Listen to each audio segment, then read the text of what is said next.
Vamos a orar, hermanos. Amado Padre, te damos gracias esta mañana porque hemos podido cantar, Señor, de tu gracia, de tu misericordia. Gracias, Padre Santo, porque te ha placido a ti, Señor, llamarnos por gracia. Te ha placido a ti, Padre, que en Cristo Jesús seamos amados. Gracias, bendito Dios.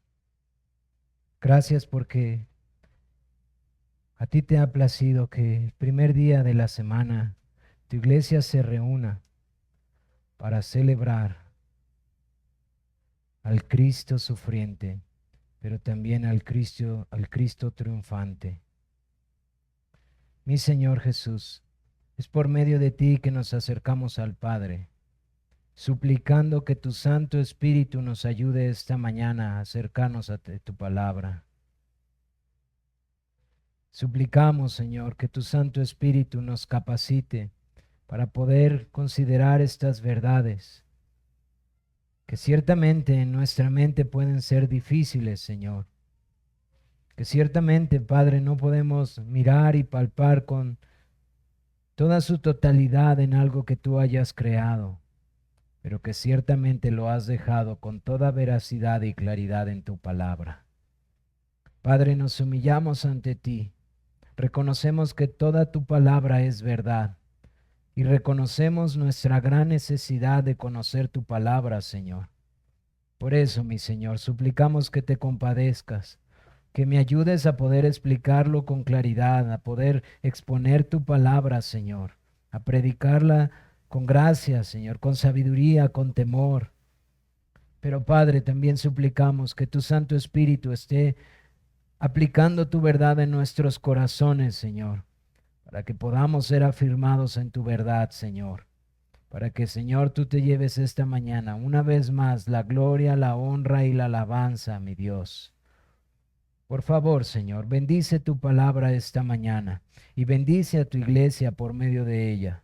Te lo rogamos por los méritos de Cristo. Amén. Vamos a ponernos de pie, por favor, para la lectura de la palabra y vamos al capítulo 28 de Mateo. Capítulo 28 de Mateo. Vamos a darle lectura a todo el capítulo, aunque me voy a enfocar únicamente en los últimos 5 versículos.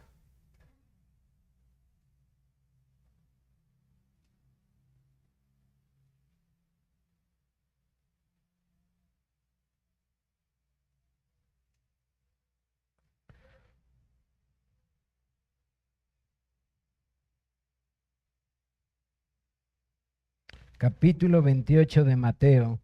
Dice la palabra de Dios así: Pasado el día de reposo, al amanecer el primer día de la semana, vinieron María Magdalena y la otra María a ver el sepulcro.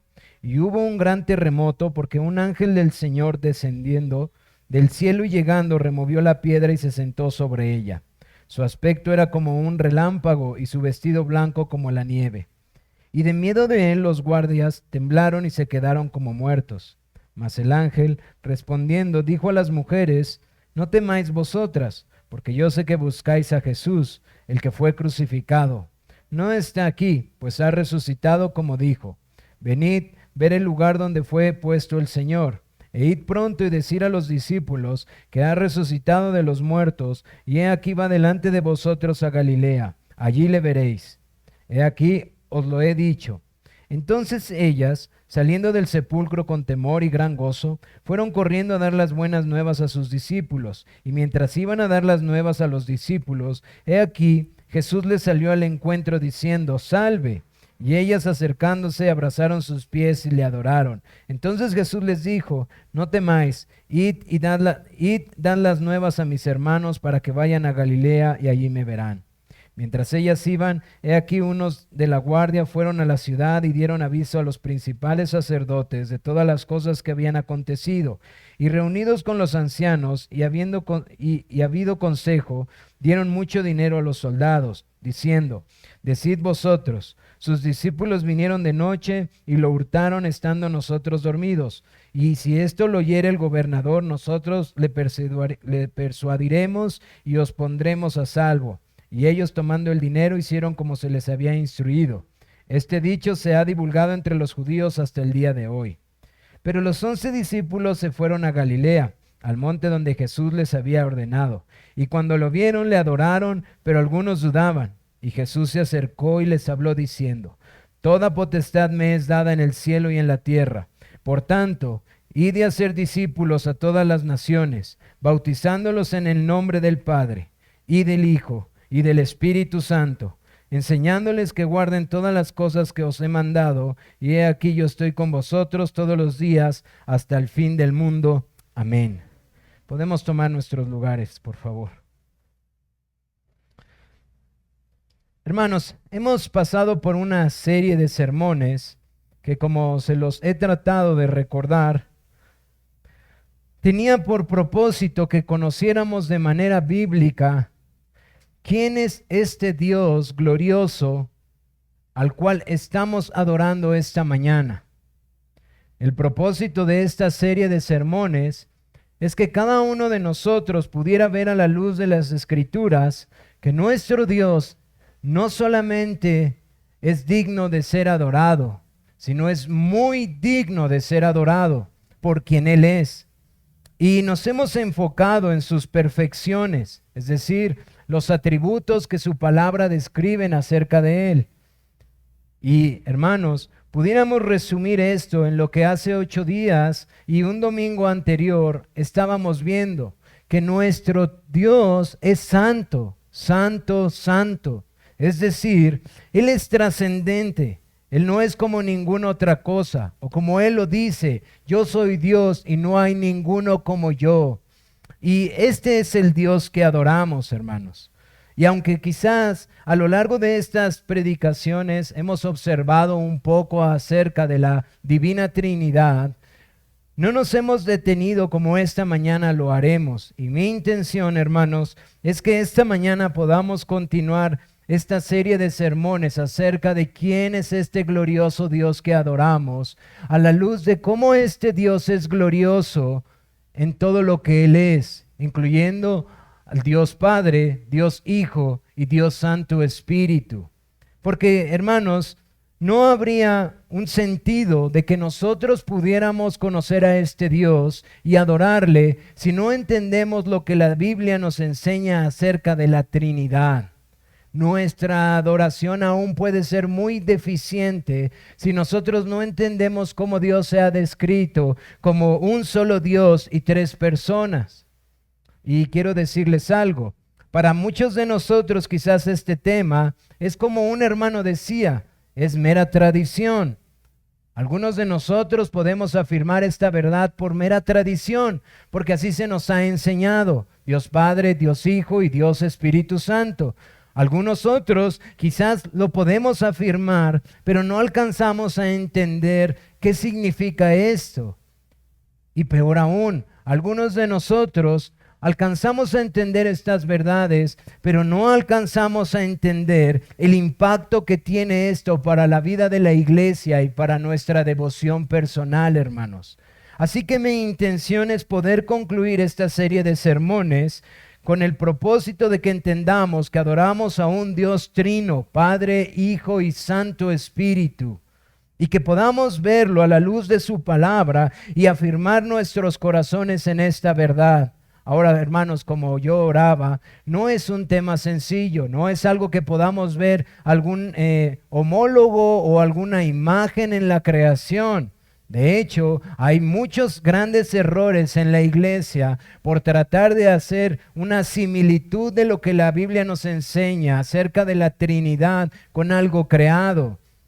Y quiero decirles algo, esta doctrina es principal, hermanos, en el cristianismo. Es principal para esta iglesia. es principal para todo aquel que confiesa a Cristo como Señor.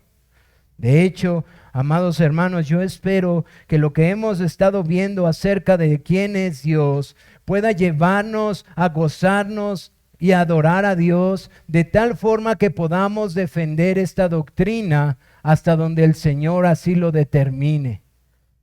Porque como bien decía un teólogo, si ha habido problemas en la iglesia, todos y cada uno de ellos ha sido derivado de un mal entendimiento de la doctrina de la Trinidad. Cuando uno analiza los errores que ha habido en la iglesia, errores fuertes, han sido porque no se entiende en su plenitud esta doctrina. Y bueno, al decir esto, ustedes entenderán que eso no va a pasar ahorita en 30 a 40 minutos, hermanos. No puedo esta mañana poder profundizar de la forma que me gustaría, porque tampoco esta mañana es el propósito. Voy a citar muchos textos. Yo espero que tengan sus Biblias muy listas. Quizás no les dé tiempo de abrirlas. Voy a leerlos yo, si ustedes quieren tomarlos. Pero hay demasiados textos que necesito citar esta mañana para afirmar en nuestros corazones cómo esta verdad está enteramente desarrollada en toda la Escritura. Y para esto he tomado este capítulo 28 de Mateo. Parte de las Escrituras que es muy conocido para nosotros. Este capítulo 28 que nos habla de la resurrección y lo que es conocido como la Gran Comisión. Y es en eso en lo que quiero enfocarme para poder sensibilizar nuestros corazones acerca de la importancia de esta doctrina. Primero, hermanos, ¿qué encontramos en lo que hemos leído? Encontramos que se nos describe desde el primer versículo que el Señor ha resucitado. Es decir, el Señor ha cumplido su promesa. Él le había dicho a sus discípulos que precisamente esto iba a pasar, que Él tenía que entregar su vida, pero que la muerte no lo podía retener. Y este capítulo 28 comienza con la historia de estas mujeres que van al sepulcro porque quizás, como cualquier creyente genuino, está dudando de la veracidad de las promesas de Dios. Pero Él ya había dicho que resucitaría. Y estas mujeres van camino a la tumba, al sepulcro donde nuestro Señor Jesucristo había sido puesto. Y lo que ellos encuentran, estas mujeres, es que el Señor ya ha resucitado. Un ángel se presenta y les dice, ¿a quién buscan? Como si la pregunta retórica estuviera ahí diciéndoles, ¿no les había dicho el Señor que Él resucitaría? ¿Por qué vienen a buscarlo? Y ellas se llenan de gran alegría. Y les es dada una comisión, les dice, vayan a Galilea, díganle a sus discípulos y díganles que esperen ahí porque el Señor estará ahí con ellos. Y en el camino a Galilea el Señor se les aparece y les dice que sí, que Él ha resucitado. Y ellas se postran y empiezan a adorarle. Y el Señor les dice, vayan a Galilea porque ahí estaré con ellos. Y cuando Él llega a donde están sus discípulos en Galilea, ¿qué es lo que encontramos? Dice el versículo 17, desde el 16, pero los 11 discípulos se fueron a Galilea, al monte donde Jesús les había ordenado. Y cuando lo vieron, ¿a quién vieron, hermanos? A nuestro Señor Jesús. ¿Y qué es lo que hacen? Le adoran. Le adoran. Y dice el texto que algunos aún dudaban. Y Jesús se acercó y les habló diciendo, toda potestad me es dada en el cielo y en la tierra. Por tanto, porque Él tiene toda autoridad sobre la creación, le ha sido dada toda autoridad, id y hacer discípulos a todas las naciones, bautizándolas en el nombre del Padre, en el nombre del Hijo en el nombre del Espíritu Santo. Ahora, yo sé que pudiera causar curiosidad por qué estoy mencionando esto, pero quiero que contemplen el texto. Quiero que miren el texto. El Señor ha resucitado, se presenta y les dice, vayan y bautícenlos en el nombre de el Padre y de el Hijo y del Espíritu Santo. Y en sus Biblias van a ver quizás una coma.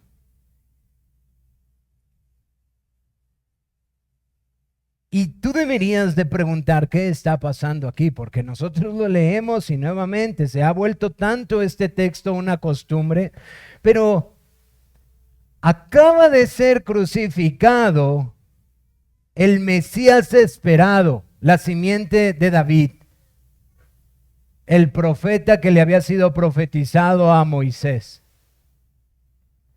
Acaba de ser crucificado la simiente que le fue prometida a Abraham, la simiente que le fue prometida a Adán. Y ha resucitado. Y ahora le adoran sus discípulos. Mi hermano, hasta aquí no alcanzamos a mirar todavía la inclusión de los gentiles en su plenitud. Sus discípulos tienen un trasfondo judío plenamente, es decir, conocen la Torá, conocen los primeros 5 capítulos de la Biblia. Saben en perfección cómo es la adoración que el pueblo judío practicaba. Una adoración como es conocida, una adoración monoteísta, es decir, a un solo Dios. Y están adorándole, se han postrado a adorarle, porque ese es el detalle que nos da el evangelista Mateo. Y el Señor Jesucristo les está diciendo que al ir a ser discípulos en las naciones, ellos tienen que hacer este mandato de iniciación pública cristiana. Este sacramento que nosotros conocemos como el bautismo, la profesión pública de que me identifico con mi Señor Jesucristo públicamente, y dice el Señor, el cual tiene toda autoridad en la tierra, y dice que lo hagan en el nombre del Padre y del Hijo y del Espíritu Santo. Para ti y para mí no significa mucho, pero para los judíos pudieran irse de espaldas. ¿Qué?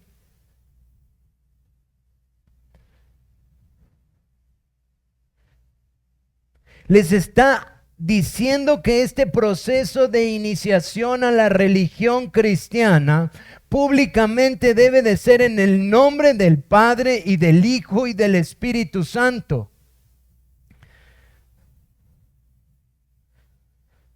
Así que aquí hay 2 posibles opciones.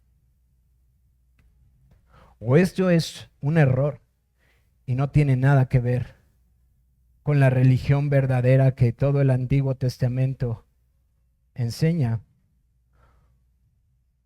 o las Escrituras siempre han mostrado esta verdad que Cristo está siendo muy clara para su pueblo. ¿Por qué? Porque si lo que los herejes dicen al bautizarse o al sumergirse o al hacerse uno públicamente en la persona del Padre y del Hijo y del Espíritu Santo son 3 dioses, aquí hay un grave problema, porque no estamos hablando de intelectuales, gentiles, griegos o romanos. Estamos hablando de discípulos judíos que conocen claramente la religión al único y Dios verdadero que es descrita en toda la escritura del Antiguo Testamento.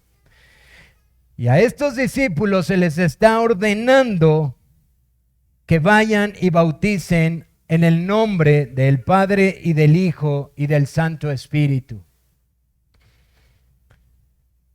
Y hermanos, aquí tú y yo inmediatamente deberíamos de considerar qué es lo que la Biblia nos está diciendo.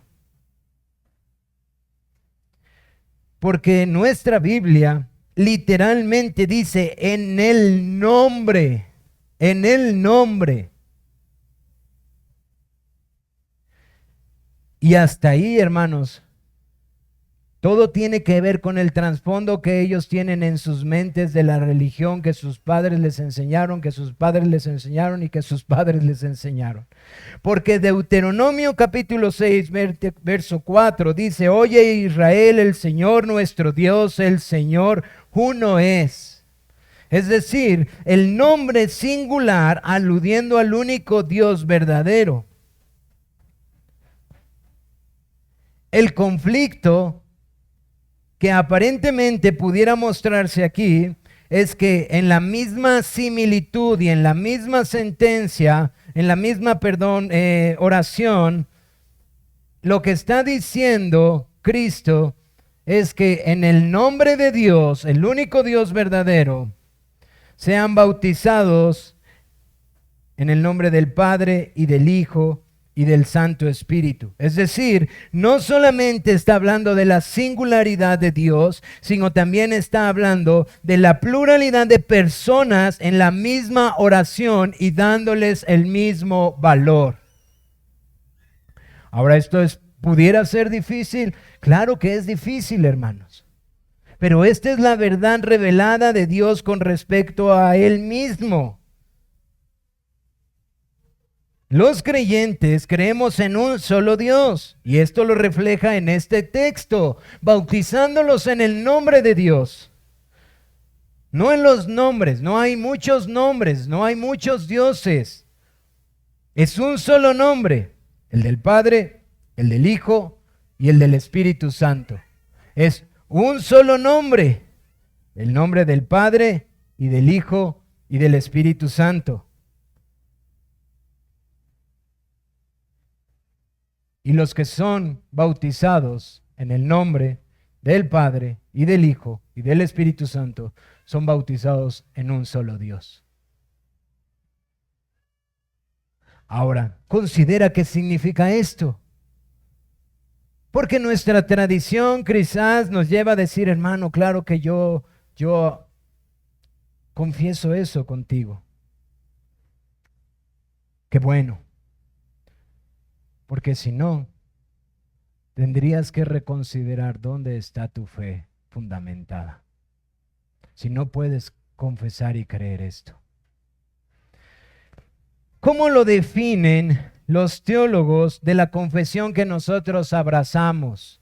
¿Cómo definen esta verdad que no quise ni siquiera tratar de hacer una definición más sencilla, sino tomar la definición de nuestra propia confesión, la confesión que nosotros abrazamos, la segunda confesión de Londres de 1689, la confesión bautista?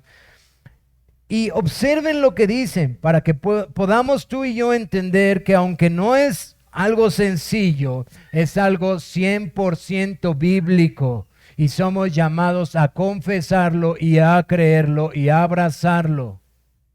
Y confesarlo, mi amado hermano, no solamente significa creerlo, significa confesarlo con nuestra boca. Nosotros confesamos esta verdad.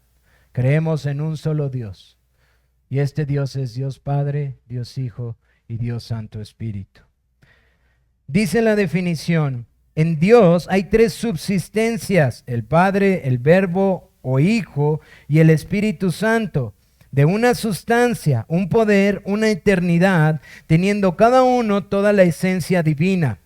Pero la esencia indivisa, el Padre no es de nadie, ni por generación, ni por procesión. El Hijo es engendrado eternamente del Padre y del Espíritu Santo, procede del Padre y del Hijo. Todos ellos son infinitos, sin principio, y por tanto son un solo Dios, que no ha de ser dividido en naturaleza y ser, sino distinguido por varias propiedades relativas, peculiares y relaciones personales. Dicha doctrina de la Trinidad es fundamental de toda nuestra comunión con Dios y nuestra consoladora dependencia de Él. Y yo sé que dije muchísimas palabras muy difíciles que probablemente se van a acercar al último. Una de ellas va a ser mi mamá, va a decir: hijo, dijiste muchas palabras que no te entendí nada. Yo sé que son palabras difíciles, hermanos. Mi intención es tratar de aquí en adelante, al tomar esta definición, hacerlo más sencillo para que podamos entenderlo sin quitarle la profundidad y la dificultad que significa para nuestra naturaleza humana, porque eso no está en mí. Nuestra confesión dice que hay tres subsistencias, o lo que nosotros llamamos en la actualidad personas. Hay un solo Dios y hay tres subsistencias o tres personas, y a lo largo de la historia se han utilizado diferentes palabras para poder identificar al Padre, al Hijo y al Santo Espíritu. ¿Y por qué esta palabra persona no la utilizan los teólogos normalmente? Porque tiene una grande confusión para nosotros de interpretación. Cuando nosotros nos estamos refiriendo a persona, lo que nosotros solemos pensar es en individuos separados, personas independientes con su propia mente y su propia voluntad. Una persona, dos personas, tres personas. Nosotros en nuestra mente oímos la palabra persona y concebimos inmediatamente cosas diferentes con su propia mente y su propia voluntad. Pero en la Trinidad no es así, hermanos. No son tres seres independientes. El Padre no es independiente al Hijo y es otra persona completamente diferente, con una mente y una voluntad diferente a la del Hijo. Ni el Hijo es completamente diferente al Espíritu Santo. Cuando se ha querido tratar de hacer esto más sencillo, es donde se ha llegado a los diferentes errores. Pero dejemos que la palabra de Dios hable a nuestros corazones para que podamos entender qué significa esto. Dejemos que sea la palabra de Dios que describa a estas personas o estas subsistencias del Padre, del Hijo y del Santo Espíritu, y cómo estas es en un poder, en una eternidad, y todo esto es un solo Dios, sin poder ser dividido. Una sola naturaleza, un solo ser. De hecho, nos da nuestra confesión algo muy importante, hermanos. Se distinguen por propiedades peculiares y relaciones personales. Y no voy a explicar eso ahora, pero si pueden anotarlo, anótenlo, porque esa es la gran diferencia para poder entender la doctrina de la Trinidad. Propiedades peculiares y relaciones personales. Hermanos, si ustedes quieren profundizar, vayan a los libros de teología sistemática y vean qué significa las propiedades relativas peculiares y relaciones personales, porque ahorita lo voy a explicar con los textos de la Biblia. Pero van a entender por qué los teólogos dijeron que la diferencia era entre sus relaciones personales y sus propiedades peculiares.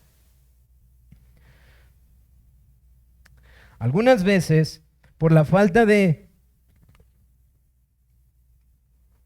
tener un entendimiento de esta doctrina y por pensar que es difícil, que lo es, la falta de profundizar en los textos nos ha llevado a concluir que esta doctrina no existe en el Antiguo Testamento. Yo no sé cuántas personas les han dicho esto cuando están hablando acerca de la Trinidad. Y cuando alguna persona se quiere acercar a ustedes, hablarles acerca de sus herejías y de por qué tienen que ir a sus sectas, etcétera, etcétera, les dice, es que ese fue un invento a partir de los griegos, y empiezan a sacar toda la historia de contexto y empiezan a decir que esta verdad no existe en el Antiguo Testamento. Ahora, nuevamente, es una verdad con mucha mentira, y eso hace mucho daño. Porque esta verdad sí se encuentra en las Escrituras. Podemos encontrar en las Escrituras la afirmación que Dios ha dado. Cristo Jesús ha dicho, la singularidad de Dios y la pluralidad de personas, ambas se encuentran en un solo Dios. Y este es el Dios del pacto. Este es el Dios que les ha mandado a ir y extender su reino. Este es el Dios que les ha mandado a ir y a ser discípulos. Y la singularidad de Dios, Dios como uno solo, y la pluralidad de personas no es algo exclusivo del Nuevo Testamento. Cristo Jesús, el Rey de Gloria, no está enseñando algo nuevo. Por ejemplo, La singularidad de Dios nos enseña Éxodo capítulo 7 al capítulo 11. Ustedes recordarán este texto. ¿Qué está pasando en Éxodo? El Señor sacará con mano fuerte a su pueblo de Egipto. Y cuando el Señor manda a Moisés para sacar a su pueblo con mano fuerte, muchas de las plagas que está utilizando para humillar la idolatría de Egipto es hacerles ver precisamente esto, que los egipcios son idólatras y que sus multitudes de dioses no son absolutamente nada en comparación al Dios que es uno. Por eso dice Moisés, para que entiendas que no hay como Jehová nuestro Dios, Faraón. Él está utilizando esta serie de plagas que tienen por propósito burlarse y humillarse de sus dioses falsos y hacerle ver a Faraón y a su pueblo que no hay como Jehová, como Yahvé, Dios. Así que vemos que Dios se revela como uno solo, no hay más dioses, no hay pluralidad de dioses, hay un solo Dios. Y Él humilla a las naciones y les muestra que sus ídolos y sus multitudes de dioses no son absolutamente nada. Después, el Señor se revela con más claridad en el texto que hace rato citaba de Deuteronomio 6:4. Oye Israel, Jehová nuestro Dios, Jehová uno es. Oye Israel, oye. Oye, oh pueblo mío, oye, solo hay un Dios, no hay más dioses, no hay multitud de dioses, no hay comparación, hay uno solo, hay uno trascendente, hay uno santo y soberano, hay uno que creó los cielos y la tierra, el universo y las galaxias, que dio orden a todas las cosas, que ha hecho las cosas visibles e invisibles, uno solo. Oye, oh Israel. Después el profeta Isaías en el capítulo 45, verso 5, le vuelve a decir a su pueblo, yo soy Jehová y ninguno más hay, no hay Dios fuera de mí.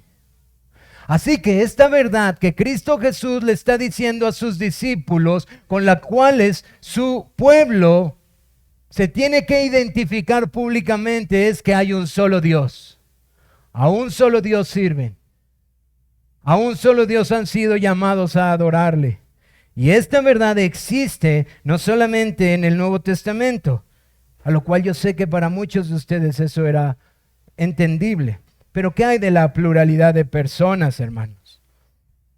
Bueno, quiero darles al menos 3 aspectos, porque no puedo darles todos los aspectos que encontramos acerca de la pluralidad.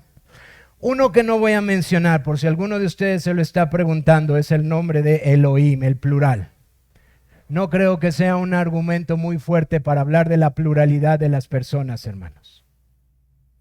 Pero sí quiero darles textos que nos hablan acerca de esta pluralidad.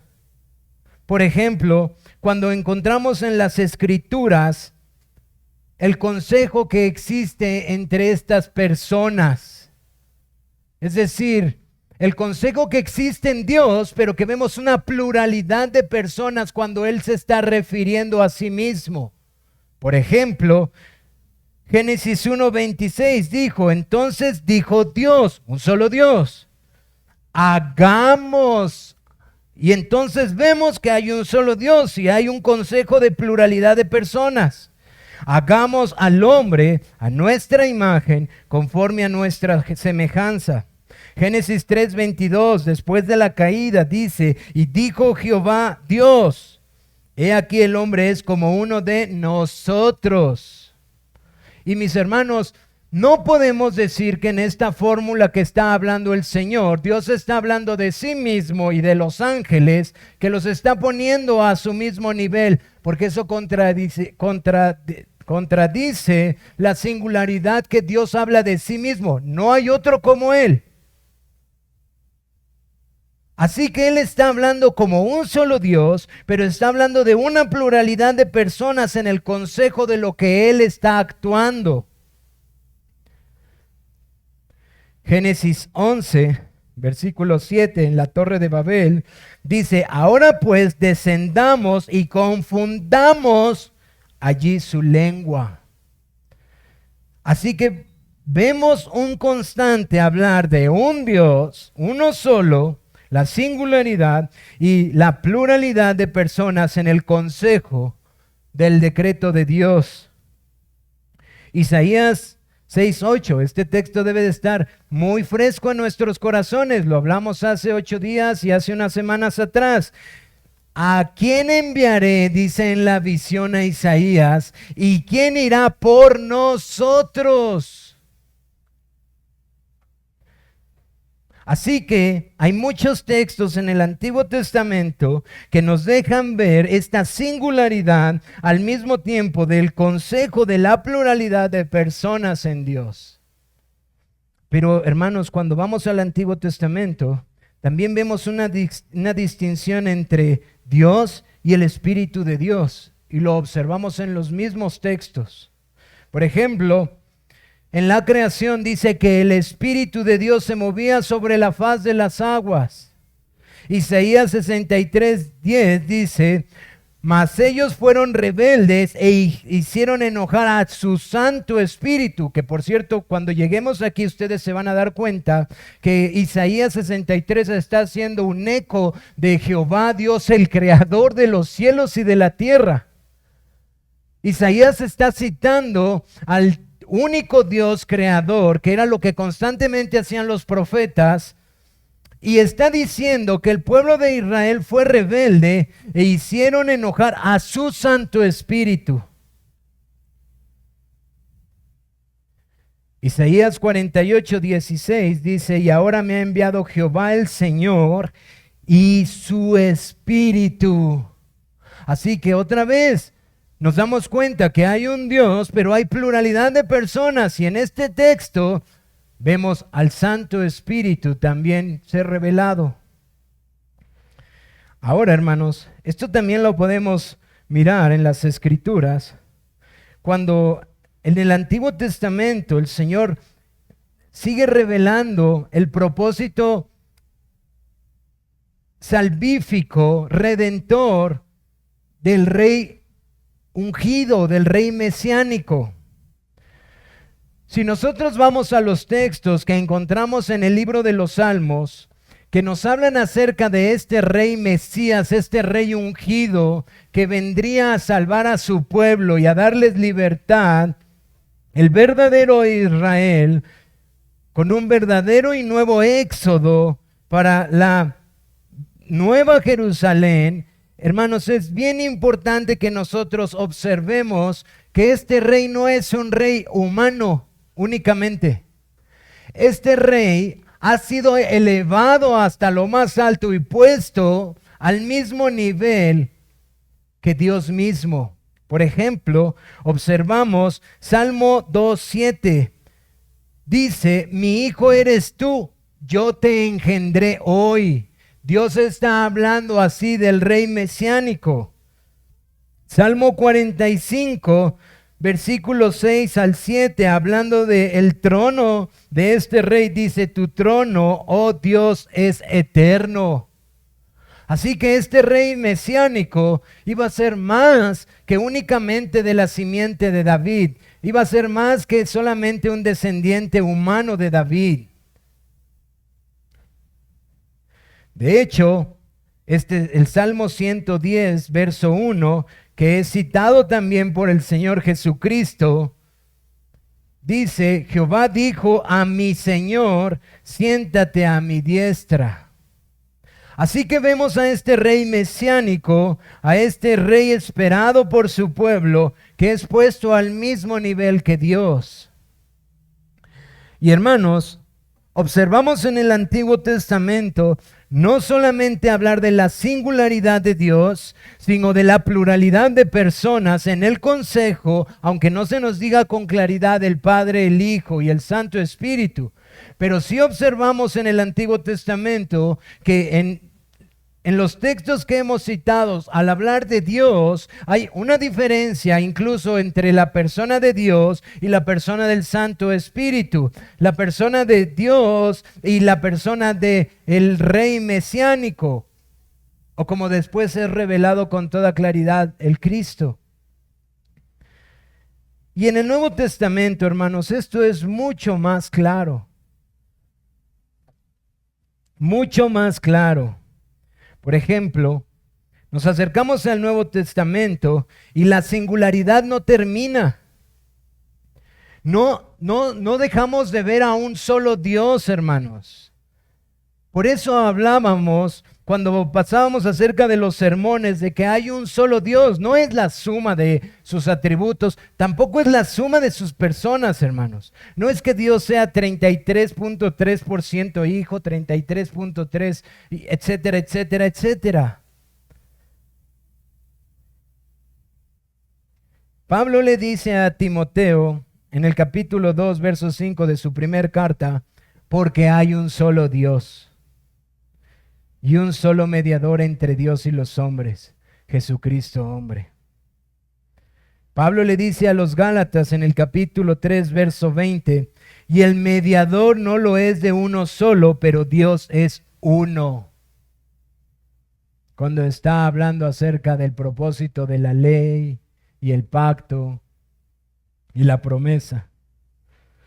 Y Santiago, o Jacob, le dice a los creyentes en el capítulo 2, verso 19, ¿tú crees que Dios es uno? Bien haces. También los demonios creen y tiemblan. Es decir, tú consideras que Dios es uno, porque esto es lo que la verdadera religión profesa, que hay un solo Dios. Profesamos el monoteísmo, hermanos, no creemos en multitud de dioses. Estaba escuchando al respecto de esto algunas predicaciones y ni siquiera me pude grabar el número, pero parece ser que la religión hinduista es algo así como 20,000 y algo de deidades que se han generado. Es absurdo, hermanos, absurdo. No el número, sino que el ser humano considere eso como verdad. Por eso dice las Escrituras que queriendo ser sabios se hicieron necios. Es necio pensar que hay 20,000 y algo de deidades. También vemos con mucha claridad la pluralidad en el Nuevo Testamento, hermanos. Hay un texto muy claro, muy evidente. En el bautismo de nuestro Señor Jesucristo, en Mateo capítulo 3, verso 16 al 17, dice, y Jesús después que fue bautizado, subió luego del agua, y he aquí los cielos fueron abiertos, y vio el Espíritu de Dios que descendía como paloma, y venía sobre él. Y hubo una voz del cielo que decía, este es mi Hijo amado, en quien tengo complacencia. Este es el Hijo amado del cual se habla en el Antiguo Testamento, siendo bautizado, oyéndose la voz del Padre, descendiendo el Santo Espíritu, que se paseaba por la faz de la creación cuando estaba en desorden. Y los tres, el Hijo, el Santo Espíritu y el Padre, están siendo claramente descritos en este texto. Mateo 28, 19, en la Gran Comisión, pero también los apóstoles tenían este entendimiento muy claro, puesto que aún así bendecían al pueblo de Dios. Por ejemplo, Pablo termina así su segunda carta a los Corintios. La gracia del Señor Jesucristo, el amor de Dios y la comunión del Espíritu Santo sea con todos vosotros. Amén. Ahora, las Escrituras nos enseñan la singularidad y la pluralidad desde el principio hasta el fin. Pero, hermanos, esta verdad que es principal, porque yo no sé si se fijaron, pero los teólogos de la confesión que nosotros abrazamos, que créanme, hermanos, eran teólogos muy serios en su labor, muy serios en su labor. Conocían los idiomas y conocían bastante los escritos de la historia de la iglesia. consideran que esta doctrina es fundamental en toda nuestra comunión con Dios y también necesaria para nuestra consolación. Es decir, esto no es meramente conocimiento intelectual, pero el enemigo de nuestras almas lo sabe. Eso es lo que está diciendo Santiago. Los demonios saben que Dios es uno y tiemblan. Ellos saben quién es al Dios que adoramos. Y ha habido toda clase de errores para tratar de disuadir a la iglesia de esta verdad fundamental. Por ejemplo, ustedes conocen que se habla acerca de que las tres personas o las tres subsistencias no son plenamente Dios. Esto lo dicen muchos los falsos testigos. Que las tres personas que son mencionadas no son plenamente Dios. Es decir, el Hijo es un Dios. No es Dios como Dios el Padre. Y el Santo Espíritu no es Dios. Es la fuente y la energía y el poder de Dios. Eso es un error, hermanos. El Padre es Dios, el Hijo es Dios y el Santo Espíritu es Dios. ¿Y saben por qué la iglesia es persuadida? Porque ignoramos las Escrituras, hermanos. Juan dice en el versículo 1 del primer capítulo, en el principio el verbo o la palabra, y dice en el principio el verbo y el verbo era con Dios. En el principio era el verbo y el verbo era con Dios y el verbo era Dios. Este era en el principio con Dios. Según Juan, el verbo o el Hijo o Cristo estaba desde el principio y este es Dios.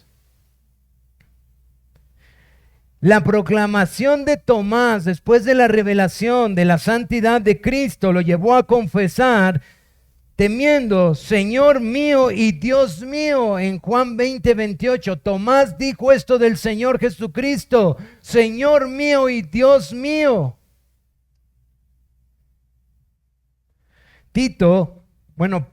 Pablo escribiéndole a Tito en el capítulo 2, verso 3, dice, aguardando la esperanza bienaventurada de la manifestación gloriosa de nuestro gran Dios y Salvador Jesucristo.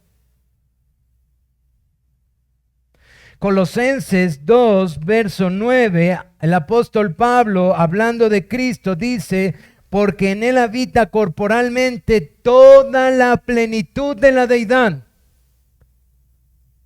Así que el error que han querido utilizar de Juan 1:1, porque no existe el artículo definido, etcétera, etcétera, etcétera, que no es sino una grande ignorancia de la gramática griega, puede ser muy fácil derribado, no fijándonos en la gramática, sino en la declaración del pueblo de Dios, llamando a Cristo Dios, hermanos.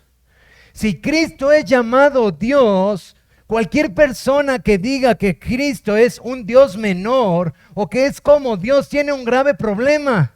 Porque estos hombres que son monoteístas plenamente entendidos de la religión verdadera están diciendo y haciendo al Señor Jesucristo como Dios. ¿O entonces se volvieron locos? Y ellos están diciendo que Jesús es Dios y que tiene la plenitud de Dios, que Él es Dios.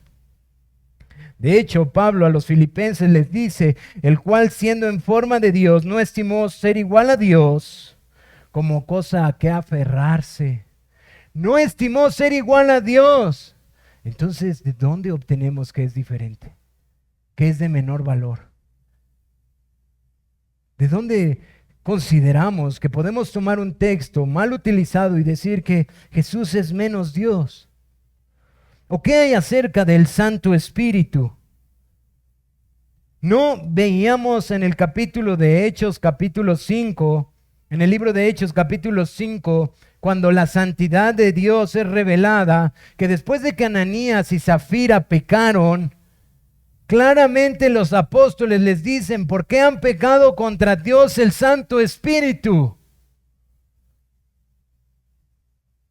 Entonces, ¿cómo podemos convertir al Santo Espíritu en algo indeterminado, en un objeto, en una fuerza, si los mismos apóstoles que miraron a Cristo resucitado ascender a los cielos, tal como el salmista lo decía en el libro de los Salmos, ascendió y se sentó a la diestra de su majestad, proclaman que el Santo Espíritu es Dios?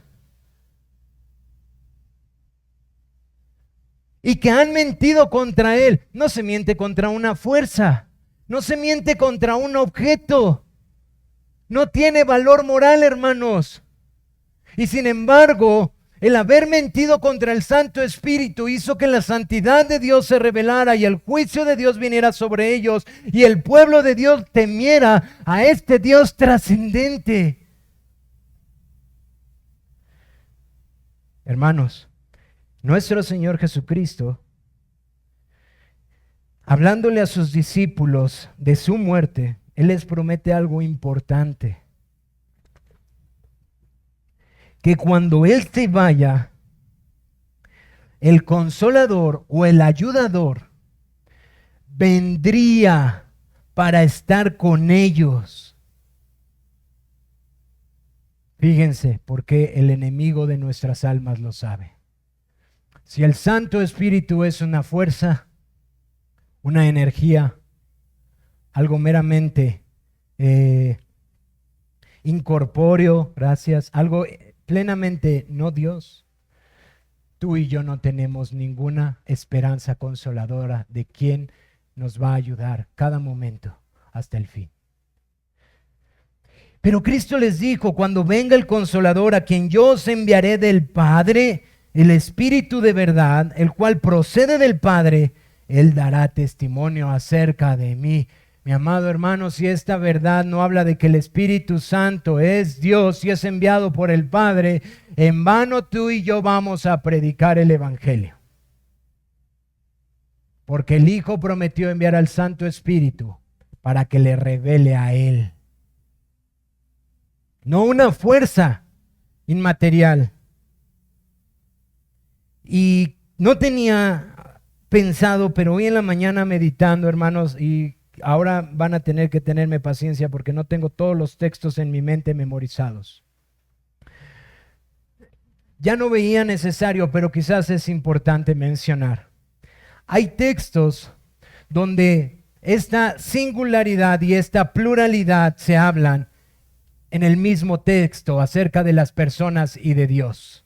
Es decir, les he hablado acerca de la singularidad de Dios, les he hablado de la pluralidad de las personas, les he hablado de la divinidad de cada una de las personas, pero también la Biblia nos habla de cómo ellos son Dios en sí mismo. Y no quiero que te confundas, hermano, quiero traer estos textos a tu mente. Por ejemplo, Juan es uno de los que más lo menciona. El Señor Jesucristo dijo, el que me ha visto a mí ha visto al Padre. Es decir, que Cristo y el Padre uno son. El Espíritu Santo es llamado no solamente Espíritu Santo, sino también es llamado en las Escrituras el Espíritu de Cristo. Así que encontramos textos en las Escrituras donde nos enseñan también que estas personas son solo uno. Y por eso no quería mencionarlo porque esto puede ser confuso, pero entonces, ¿qué hace la diferencia? Lo que les decía, sus propiedades peculiares y relaciones personales. Ahora voy para allá en las aplicaciones, hermanos. He tratado de poner el fundamento de la doctrina bíblica y ahora quiero llevarlo a nuestros corazones para que tú y yo podamos entender por qué es sumamente importante estas verdades. Primero, hermanos, ¿cómo afecta esto la manera en la que adoramos a Dios? Bueno, hemos sido llamados a adorar a un Dios trino, a un solo Dios. Hemos sido llamados a adorar al Padre, al Hijo y al Santo Espíritu.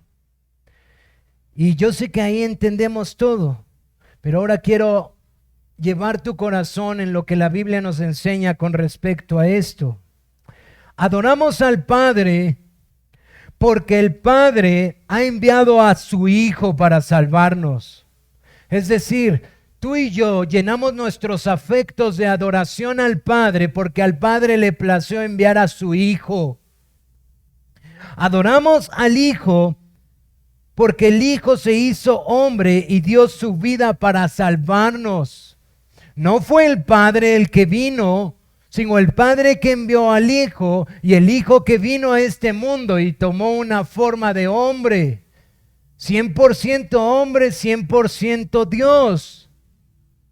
Pero fue el Hijo que vino y dispuso dar su vida para salvarnos.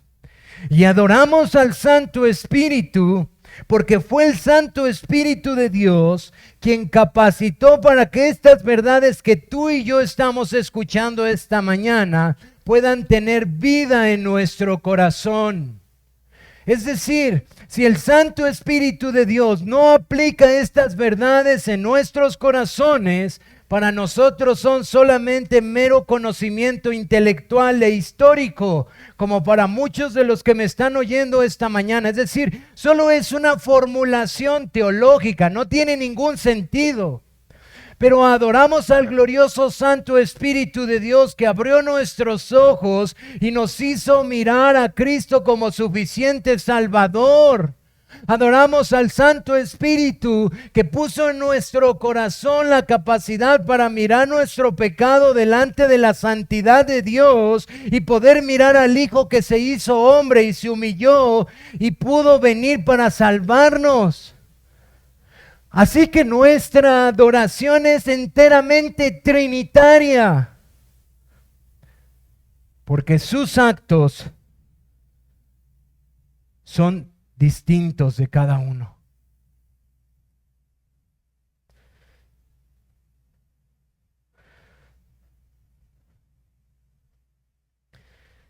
Es un solo Dios, hermanos, pero son tres personas. Y el Padre, el Hijo y el Santo Espíritu son santo, santo, santo. De hecho, la visión de Isaías, se los he dicho varias veces, Juan la describe como viendo al Hijo en el trono. Adoramos a un Dios que es santo, santo, santo. Pero adoramos al Dios Trino, al Padre, al Hijo y al Santo Espíritu. Trascendente, pero cercano como lo hemos visto. Trascendente porque no hay nadie como Él, porque no hay ninguno como Él en su perfección, en su hermosura, en su justicia, en su misericordia, en su verdad, en su amor. No hay ninguno como el justo, no hay absolutamente nadie como Él, pero al mismo tiempo cercano a nosotros, porque este Dios verdadero le plació hacer un pacto, condescendió para con los hombres y prometió de la simiente de la mujer enviar a su Hijo para que tú y yo podamos conocerle. Y el Santo Espíritu enviado del Padre y dado por el Hijo ha capacitado a personas como tú y como yo para que en nuestra insuficiencia y en nuestro pecado, como hemos visto en la confesión, habiéndonos hecho inútiles por causa del pecado, mi amigo y hermano, no hay manera que por nuestras obras ningún solo hombre pueda acercarse a este Dios santísimo, trascendente, perfecto, justo. Y sin embargo a Él le plació enviar al Hijo. Y les plació enviar a su Santo Espíritu para que tú y yo hoy, esta mañana, le adoremos en algo que no entendíamos, que era locura. Como lo dice el apóstol Pablo, locura para los que se pierden. Así que tú y yo debemos de entender cuán preciosa es esta verdad, que adoramos a un Dios trino, que es santo, santo, santo, y que se ha hecho bastante cercano a su pueblo. Pero cómo esto también inflama nuestra fe, cómo esta verdad del trino Dios o triuno Dios, de las tres personas o tres subsistencias. Es bien difícil usar este lenguaje, hermanos, sin confundirlos. ¿Cómo esto hace que nuestros corazones se inflamen en confianza en Dios. Bueno, nuevamente considera lo que dice el apóstol Pablo en Gálatas, capítulo 4. Dice el apóstol Pablo a los Gálatas, capítulo 4, pero cuando vino el cumplimiento del tiempo, Dios envió a su Hijo, nacido de mujer y nacido bajo la ley, para que redimiese a los que estaban bajo la ley, a fin de que recibiésemos la adopción de hijos. Y por cuanto sois hijos, Dios envió a nuestros corazones el Espíritu de su Hijo, el cual clama Abba Padre. Yo no sé si observaste aquí, pero Pablo está diciendo, el evangelio que proclamamos, el evangelio de nuestra salvación, es un evangelio trinitario. A su tiempo, el Padre envió a su Hijo, y a su tiempo, el Padre envió a su Santo Espíritu, para que morase en nosotros y fuéramos adoptados hijos de Dios. Y tú pensarás, ¿y cómo eso ayuda en mi fe? El Padre no falló, hermano. A su tiempo envió a su Hijo y a su tiempo envió a su Santo Espíritu. Quiero decirte algo, el Hijo tampoco falló. A su tiempo envió al Espíritu de Cristo para revelarnos todas las cosas. El Santo Espíritu de Dios tampoco fallará. Tampoco fallará. Eso inflama nuestra fe. Cuando el enemigo de nuestras almas nos viene a susurrar, ¿ya te viste qué miserable eres? ¿Ya te viste que no puedes? Tú puedes decir, es verdad, pero aquel que prometió no ha fallado y nunca fallará. Pablo afirma a los de Éfeso que el evangelio de vuestra salvación, habiendo creído en él, fuiste sellados con el Espíritu Santo de la promesa, que es las arras de nuestra herencia, hasta la redención de la posesión adquirida para alabanza de su gloria. A veces eso suena como solamente un canto muy bonito para cantar.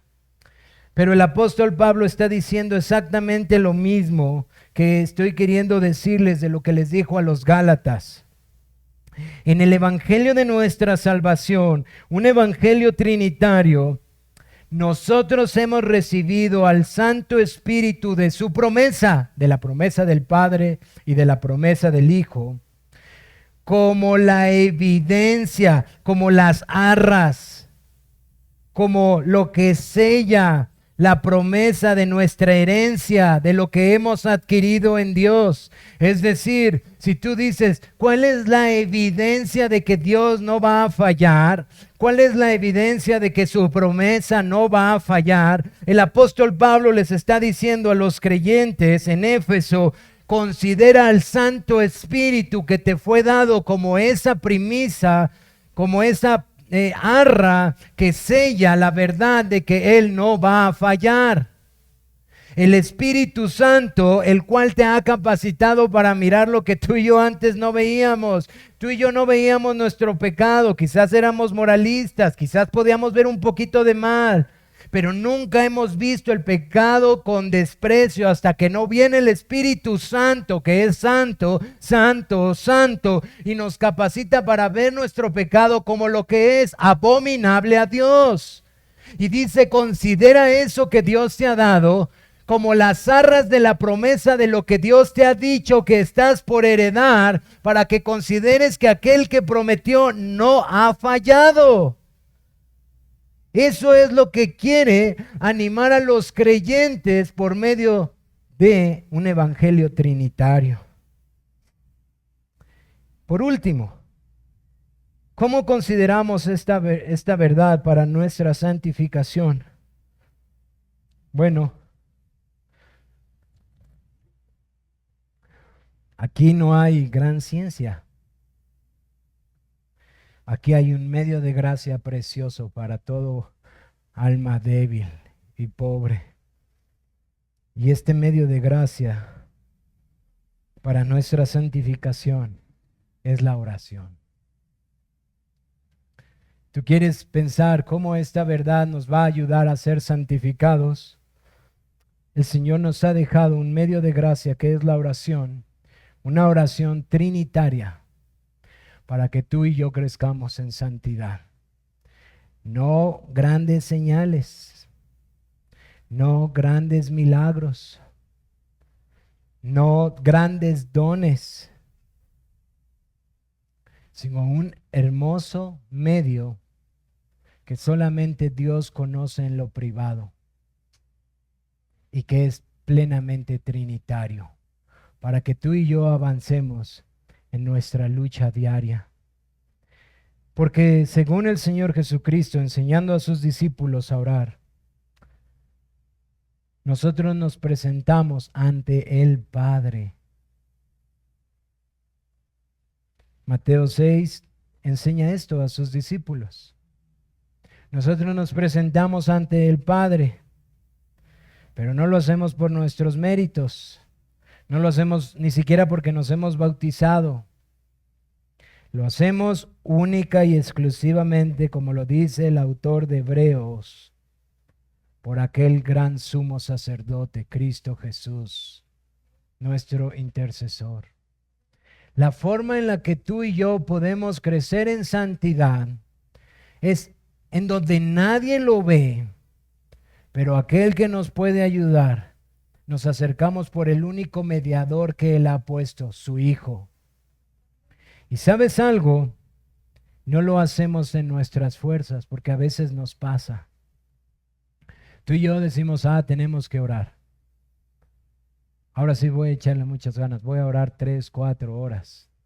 Ahora sí me voy a esforzar, necesito orar. Mira, quiero decirte algo. La oración es un precioso medio de gracia que tú y yo necesitamos considerar, pero ciertamente va a humillarnos. No es nuestra fuerza para orar, no es nuestra capacidad para orar. Pablo le dice a los romanos y también a los de Éfeso que nosotros somos ayudados para poder ir al Señor por el Santo Espíritu de Dios. Así que esto no se trata de decir, ahora sí me voy a esforzar mucho en orar, porque vas a ver cuán grande es tu lucha y cuán fácil es tu caída.